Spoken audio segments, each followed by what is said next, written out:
Honda deo. ഈ വണ്ടി നമുക്കിന്ന് പണിയാൻ വന്ന വണ്ടിയാണ്.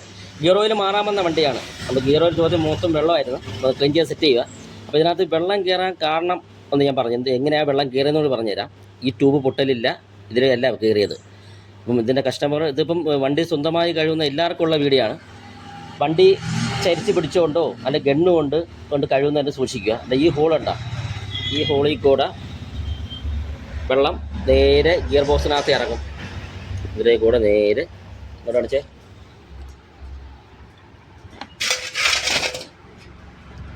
ഇങ്ങോട്ടടി, അകത്തോടടി, ക്യാമറ അടുത്തോടി.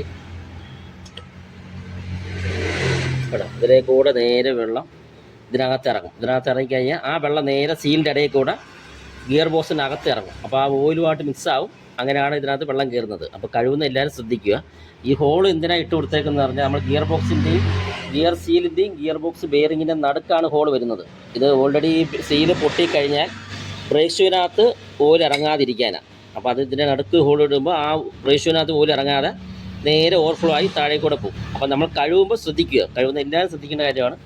ഓസ് കൊണ്ട് ഗണ്ണുകൊണ്ടൊക്കെ അടിക്കുമ്പോൾ ആ ഫോഴ്സിൽ ഇത് വെള്ളം ഇതിനകത്ത് ഇങ്ങനെ ഇറങ്ങും, ഇതിനകത്ത് കയറുമ്പോൾ നമ്മൾ വിചാരിക്കും എങ്ങനെ വെള്ളം കയറിയത്, വെളിയിൽ ട്യൂബ് പൊട്ടിയിട്ടില്ല, പിന്നെ എങ്ങനെയാണ് കയറുന്നത്.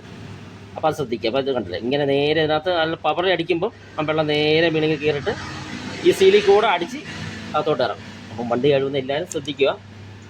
എൻ്റെ വീഡിയോ ഇഷ്ടപ്പെടുമെന്ന് വിചാരിക്കുന്നു. അടുത്ത വീഡിയോ കാണാം.